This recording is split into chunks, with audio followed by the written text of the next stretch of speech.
shall we? Yeah. What? Come on. Check it out. Here we go. Soaring through the sky on the mystery adventure. Who knows what we'll find? Maybe danger, maybe fun. Fairies, some airs, some dungeons and dragons. High. 鬼縛りの実が赤くなったかなりの気分を差し挟んでみる生まれたくてきた身じゃないから死にたくなくても死ぬんだろうとか悟りきったふりで生きてみるいいじゃない人の世はいつも線引きがきついからまともにいけば傷だらけ傷をなめなめいこうか鬼をすりしてくさ What's back with something red like a skin no cherry and frozen cranberry Cha-cha with some hot like an eagle with dolly and yummy durian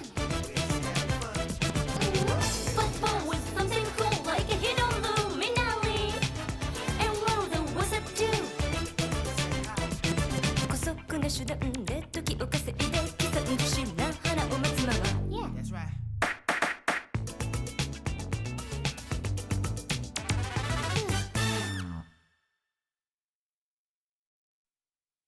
Sashi and Arumi vowed to each other to really try and get back to their own world this time. But then, the place they came to was the Tokimeki Campus Shopping Arcade.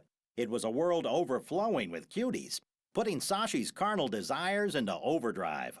Of course, Arumi's the one who ultimately suffers. For some reason, she turned into a goblin. No matter what she did, everything backfired on her. I guess this really was a world that was convenient only for Sashi. Finally, Arumi lost it. She up and left Sashi and wandered off somewhere.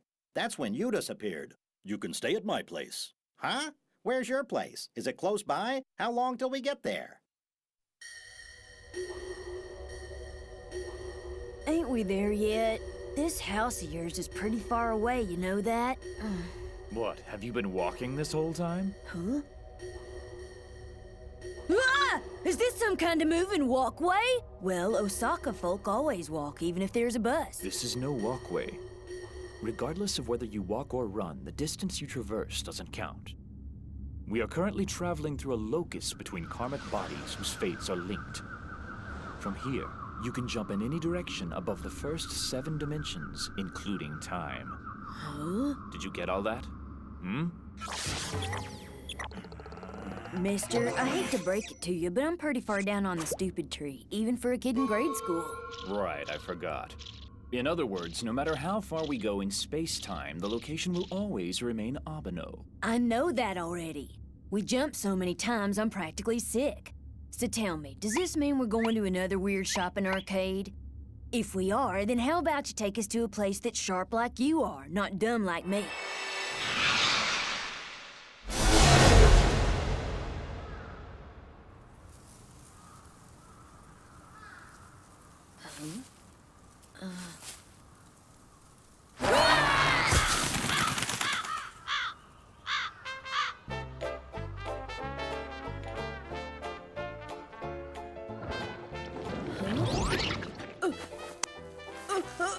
What the? A goblin! I turned into a freaking goblin! Judging from this, it would seem that your fate is not linked with this world at all. Fate? That's right. Like when you say, it was fate after running into someone. Or how talk of marriage ties to fate. Oh, right. The kanji for that, fate I mean, looks a lot like the one for green, huh? And all this time I thought the phrase was stinking green. The world and the people in it are linked by fate at all times. If a soul's chain of fate to that world is broken, that individual has no choice but to become a goblin. Yours is an existence that fundamentally does not belong in this world. Don't worry. You'll become human again once you return to your own world. Heck, I'm a city boy. I suppose it's only natural that my fate doesn't have any links to this depressing field. Oh, now I get it. That's why Arumi turned into a goblin. It's because she and pretty girl dating games have about as much common fate as an old lady from Osaka in a Catholic nunnery. Let's move before the sun sets. Only 3 dimensions now. What? So we're walking anyway? Oh. Hey, don't scare me like that. If you got a car, then say so already. I'm just a weak 21st century kid, you know. 21st century, huh? Whoa, you got a helicopter?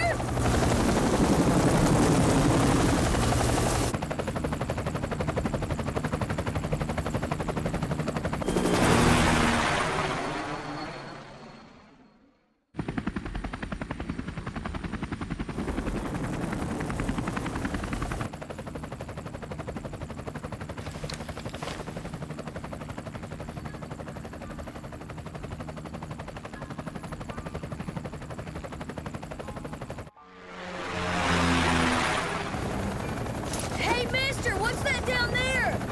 Hello, mister! In the sky!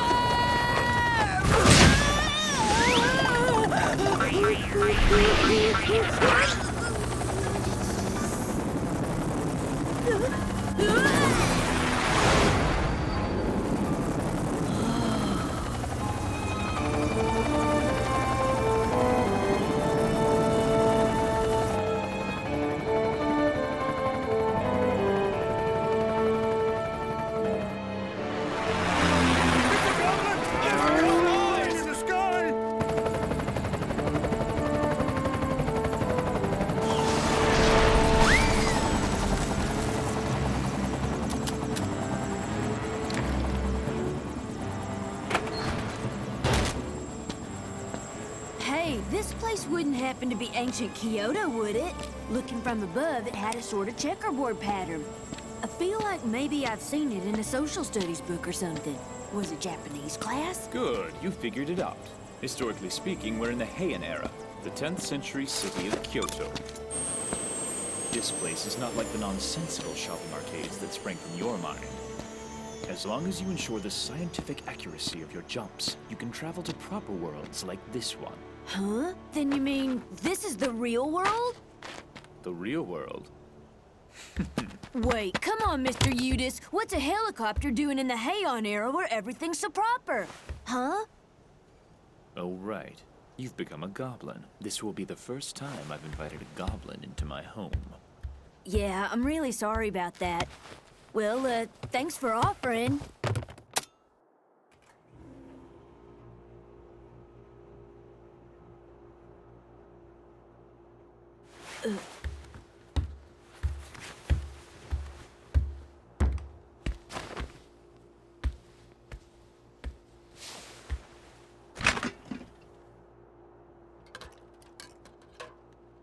What's a plain old modern living room doing in the middle of the Heian era?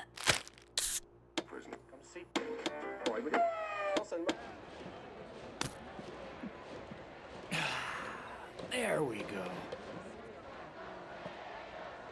He's a plain old middle-aged guy. What? Oh, the toilet's in the corner over there. It's the type that spouts warm water. Paper's something of a luxury here. Pitcher Takahashi throws. Strike! Mister, just who the heck are you? I understand you can't buy toilet paper in the Heian era, but where's the power for all the lights coming from? Power? Yin power, yang power, spirit power, every hour. Power, or chi, is my field of specialization. Hey, mister, you said you were a scientist, right? Correct. But in this era, we're not called that. Here, we're called omniomystics. Onmyo-mystics? Those Onmyo-mystics? The ones that used magic and shikigami and were feared by the emperors back then? It was hugely popular among office ladies and stuff, and there was some guy who got super famous off of it. Baku Yume Makura? You're wrong! Let's see, what was his name? Oh, I know, it's Abenobashi? Hey, how does a grade school kid like you know an old song like that? It just hit me. If you don't mind. Wrong! That was the bad guy. Who was the good guy? Oh, Abenobashi? Finally. So, do you ever get to meet famous people like him around here? I'm Abenobashi. Yeah, you can stop joking now. I'm not joking, kid. What? So you're telling me you're the real honest-to-God Abenobashi? You got it. Huh. Aren't you at least a little surprised? Well, I guess it's not that far-fetched considering. So what's this Udis business? It doesn't sound very Japanese. The simple fact is, right now I'm looking to break out onto the worldwide scene. Sounds fishy. Say hello to my Shikigami, Oh baby. man, sweet! I used to have 12 of these things working full-time on cleaning and laundry and such, but they were just too freaking loud. So I shut off all the other ones and stored them in the shed under the bridge. This ain't quite the image I had. I guess whatever image you had of me was all wrong, bro. All right, all right. There's a place called Abenobashi Shrine in the neighborhood of our shopping arcade. They have a festival there every summer.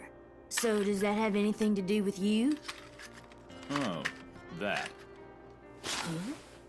You said your name was Sashi, right? What's your last name? Imamiya? Your family runs a bathhouse? Yeah, but it got put out of business because of the redevelopment, so the turtle bath's gone. You sure know a lot, huh? And the girl who was with you? Arumi Asahina. From Masayuki's family. Whoa, that Onmyo stuff's powerful, figuring out stuff like that. Masayuki's Arumi's grandpa. No wonder. You should exist outside this karmic body, and yet your fate is linked to mine. I've been thinking about why that might be, but I guess yes, that's it. You say that's it, but what? You remember Mune Mune, the young woman that's always chasing me everywhere? Bootylicious babe with glasses, right? That babe is your grandmother, Sashi. What? Wait, Grandma's name was Mune Imamiya.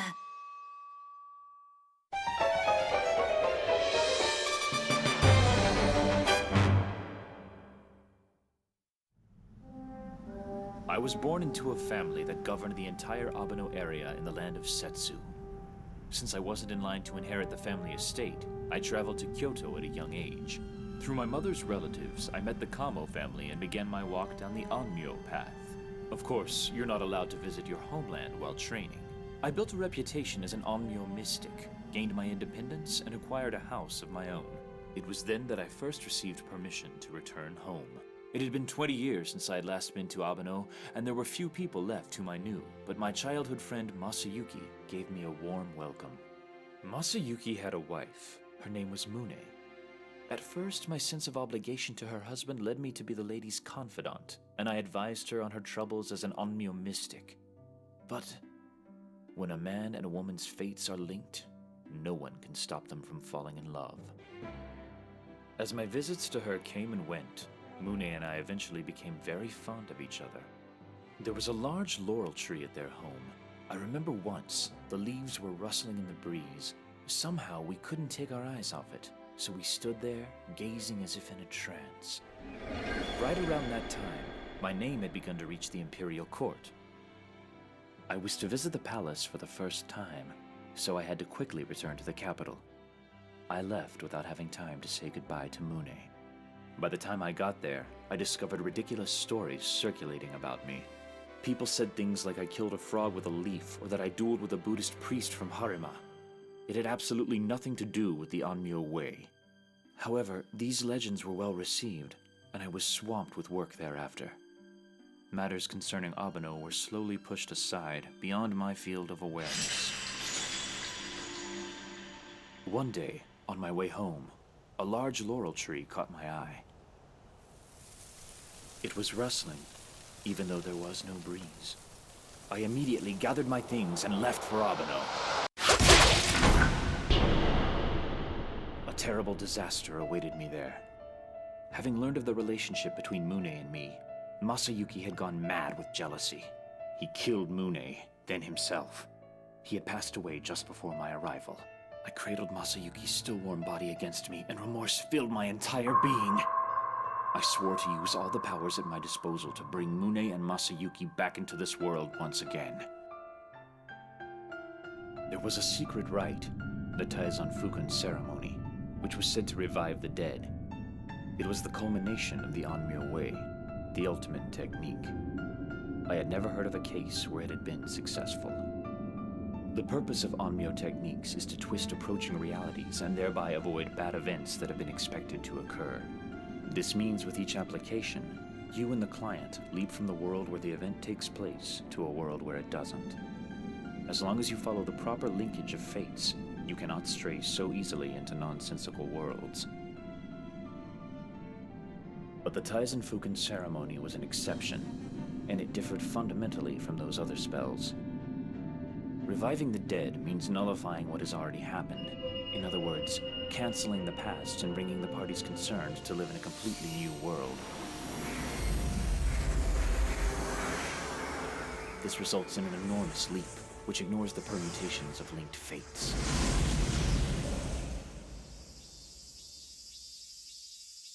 Had the ceremony worked as it was supposed to? I found myself standing alone in a strange land. Scenery I had never seen. Trains and buses coming and going. These buildings. It took me a while to comprehend that this was Abeno 1,000 years later. In that world, Masayuki was alive. And so was Mune. But unlike me, who had suddenly appeared, those two existed as residents of this world. Having learned that in this world, Masayuki and Mune were not together yet, I thought we might be able to find a better way and do things over. I thought this might be a world where my wish would be fulfilled.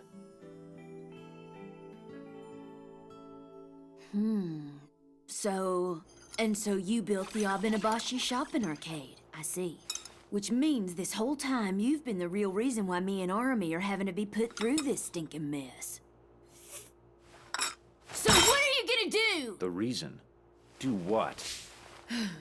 We got pulled into these weird worlds, had to pilot giant robots, got chased by dinosaurs, and there's no way for us to get home! It seems to me these bizarre worlds based on your geeky hobbies are nothing more than you having fun. You're wrong! Remember those bird and turtle signs at the four borders of the shopping arcade? Well, the last of those, the Pelican, fell with Grandpa Moss and broke. And then crazy things started happening all over town. I don't really get why only my hobbies become real, but we're trapped in these kind of neat but really annoying worlds and there's no way out. Scientifically speaking, what you're saying is impossible. Then what is scientifically possible? The statues of the four godly beasts were there simply to activate the flow of chi. If they broke, the town's chi would merely grow stagnant. Things would just stop happening. For such an enormous leap to take place, it is possible that an echo of the Taizenfuken ceremony I conducted there somehow took effect. See, it is your fault after all. Seriously, I swear. Ever since I was little, I carried the portable shrine during the festival, worshiping you. Oh, Seimei, oh, Seimei. Now I find out you're just a stupid old man who makes trouble for other people. It's so stupid and pitiful, I can't even cry or fart. It's true I'm the one who summoned Taizenfuken, Seimei, but my its power was butt. activated because you, Sashi, desperately wanted to nullify someone's death. You, Sashi. Me? Died? Who died? Masa. So that's it then. I never thought the fate linking Masayuki to me would curse you as well. But Grandpa Masa was... No, Grandpa Masa got hooked and saved, I'm sure of it.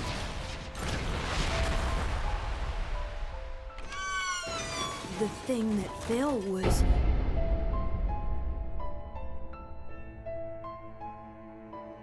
As long as you keep denying Masayuki's death, you won't be able to return to your own world. Then, if we go back, Grandpa Masa will... Most certainly be dead. Mister... No, Lord Seimei, isn't there something we can do? No. I promise I won't call you stupid mister anymore! Ain't there any good way we can fix it all up? Science is not magic. Don't be so heartless! My heartlessness is based on logic.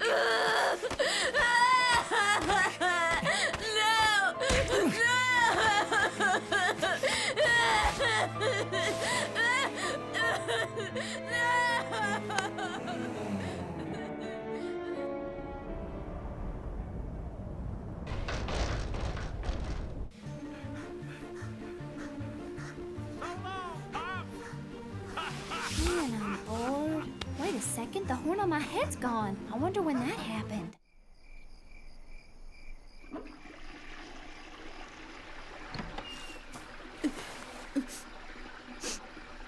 I suppose being able to cry is a child's prerogative. Or you can train to be an Onmyo mystic. Huh? Learn how the world works, gain knowledge, stand on the pinnacle of scholarly achievement, and then you can decide for yourself, should you return to your original world or not. Arami Asahina's fate will be in your hands as well. Both Arami and Grandpa Masa? I'm deciding their fate? Mister, you said I got potential, didn't you? Yes, that's exactly the reason you're in this situation. All right, I'm gonna study. I'll study harder than ever before, and I'll become an Onmyo mystic with all that science and understanding, and I'll take Arami to the best damn world out there! Good. But you know, Arami ain't the most patient person. I doubt she'd wait for me for 20 years. So, it was you, too. Miss Namiko. The TV here's got nothing worth watching. Damn it! Stupid Sashi!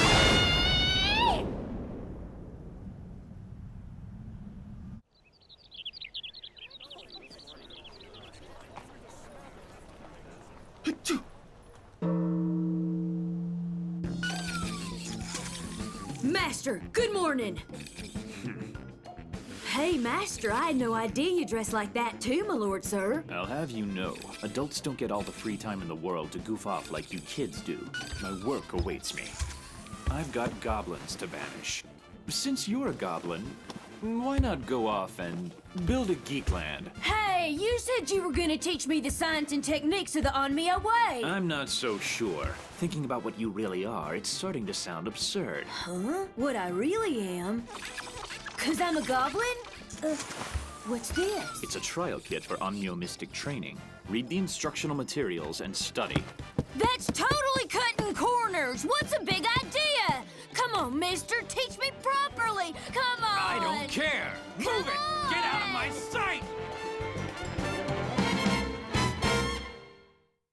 あなたの心に風があるならそしてそれが春の風なら私一人で吹かれてみたいないつまでもいつまでも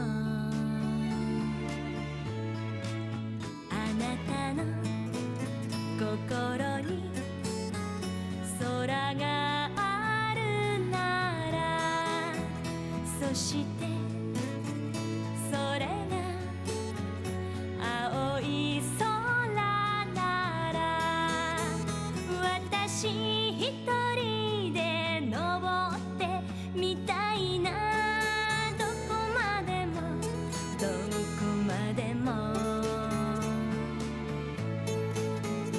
だっていつもあなたは笑っているだけそして私を抱きしめるだけ Next time on... Oh, you shut your yap!